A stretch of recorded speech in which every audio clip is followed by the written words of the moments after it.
Halo, selamat pagi anak-anak. Jumpa lagi dengan Bu Reni dalam pembelajaran jarak jauh. Kemarin kita subtema 2 sudah selesai ya. Nah, sekarang kita masuk pada subtema 3, tema 2. Ya, jadi subtema 2 sudah selesai, sekarang kita masuk di subtema 3. Hari ini mata pelajaran kita adalah PPKN. Mata pelajaran PPKN masih tentang aturan. Nah, untuk hari ini Ibu akan bahas tentang aturan di sekolah. Aturan atau tata tertib di sekolah. Aturan di sekolah itu dibuat oleh kepala sekolah atau pihak sekolah. Ya. Jadi aturan di sekolah itu dibuat oleh kepala sekolah atau guru yang ada di sekolah. Nah, seperti apa aturan di sekolah itu? Nah, aturan di sekolah itu misalnya memakai seragam lengkap, datang sekolah tidak boleh terlambat, saat belajar tidak berisik, saat ulangan tidak boleh nyontek, tidak membawa mainan di sekolah, ya, tidak membawa barang-barang yang berbahaya. Itu adalah tata tertib yang harus dilakukan di sekolah. Itu contohnya ya. Nah, kemudian cara berpakaian. Cara berpakaian anak juga merupakan aturan di sekolah. Kalau anak perempuan ya pakai rok, anak laki-laki memakai celana. Kemudian ada batasnya. Misalnya anak lelaki memakai celana pendek, batasnya sampai di mana? Di atas, di bawah lutut. Anak perempuan pun demikian.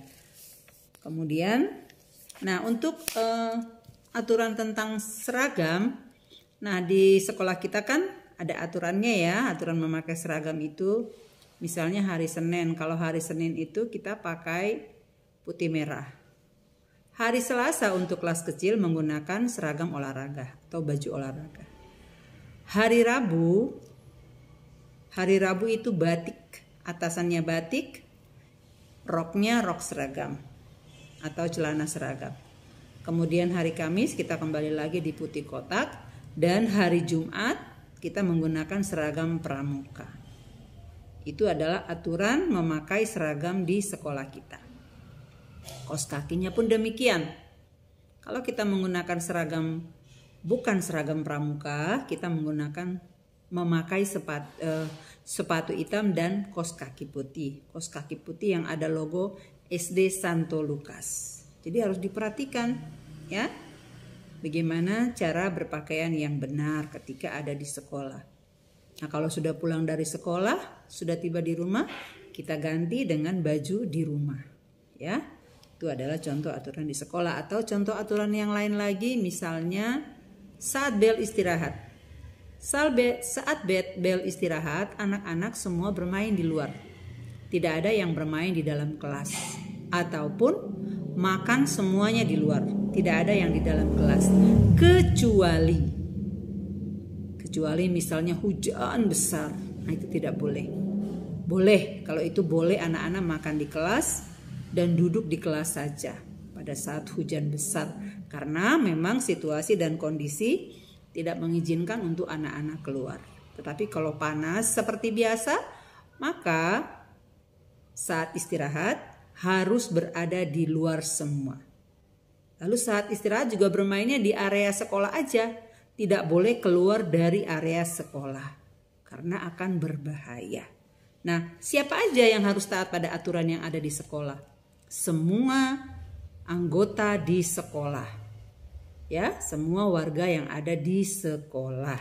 Jadi, nah untuk itu kita harus taat pada aturan yang dibuat sehingga mengatur kita untuk menjadi disiplin, hidup kita menjadi teratur, ya, dan nyaman.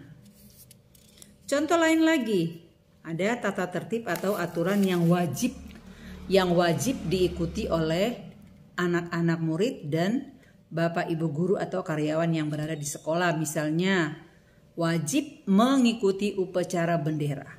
Itu bagi siswa dan guru itu wajib ya. Kemudian tadi sudah Ibu sebutkan kalau upacara bendera itu wajib semuanya. harus mengikuti upacara bendera. Saat upacara bendera bagaimana sikap kita? Tertib, diam, mengikuti jalannya upacara bendera. Baik, nah kalau kita mengikuti aturan maka hidup kita tertib dan nyaman. Orang yang tidak mau ikut aturan itu hidupnya akan menjadi kacau, berantakan dan tidak menjadi disiplin. Kapan kita mulai ikut aturan itu? Semenjak kita masih kecil. Jadi sudah terbiasa untuk hidup disiplin atau taat pada aturan yang dibuat. Oke anak-anak, demikianlah video yang Ibu buatkan. Dilihat dulu, kemudian nanti Ibu akan memberikan tugas. Selamat pagi.